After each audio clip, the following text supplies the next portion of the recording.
सुनली साजनवा दिल खोल के एगो बात, सुनली साजनवा कान खोल के एगो बात। और का कहतड़ी कि सुनली साजनवा कान खोल के एगो बात, अब की बार छोड़ब नहीं रहुओ सुनी साथ। सुनली साजनवा कान खोल के एगो बात, सुनली साजनवा कान खोल के एगो बात, अब की बार छोड़ब नाही रहुओ हम तो साथ।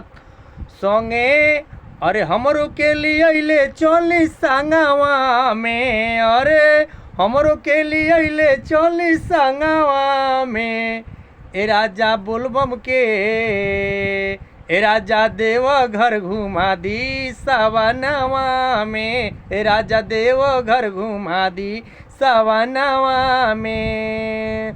सुनली बलम जी कान खोल के एगो बात, अब की सावन में छोड़ब नाही रहुओ हाथ। सुनली बलम जी फरिया के एगो बात, अब की बार सावन में रहुओ छोड़ब ना हाथ। हमरो के लिए ले चली संगवा में, हमरो के लिए ले चली रउआ संगवा में। अब भोला के हो दर्शन आय हाय, अब भोला के दर्शन करा दी हम सवनवा में। आ देवघर हमरो के घुमा दी सैया सवनवा में। और का कहतड़ी दिलवा में लावा फूटताटे हमार, आय है दिलवा में लावा खुशी के फूटता हमार, आय है दिलवा में लावा खुशी के फूटता हमार। दिलवा में खुशी के लावा फूटता हमार। संगे साजनवा देवघर घूमई है हमार, दिलवा में खुशी के लावा फूटता हमार। संगे साजनवा लिया चलिए देवघर अब हमार। सुनली बलम जी फरिया के एगो बात, अब की सावन में छोड़ब नाही रहुओ हाथ।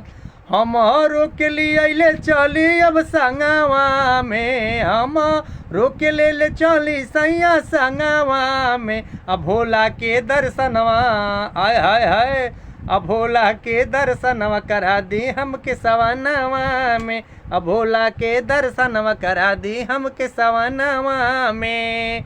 पिन्हल जाई गेरुआ रउओ पेन्हब साड़ी, हम पेन्हब गेरुआ रउआ पेन्हलेब गेरुओ साड़ी।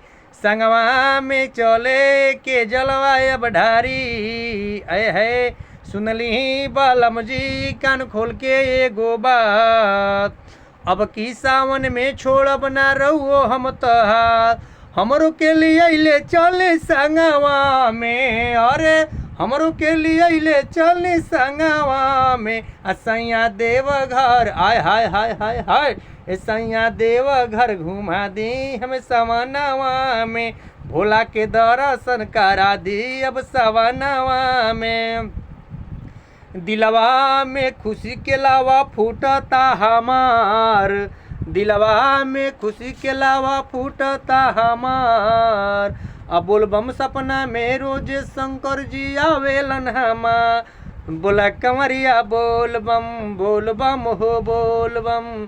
सैया हमरो के ले चली संगवा में, अब भोला के दर्शन करा दी सवनवा में। अब भोला के दर्शन करा दी सैया सवनवा में।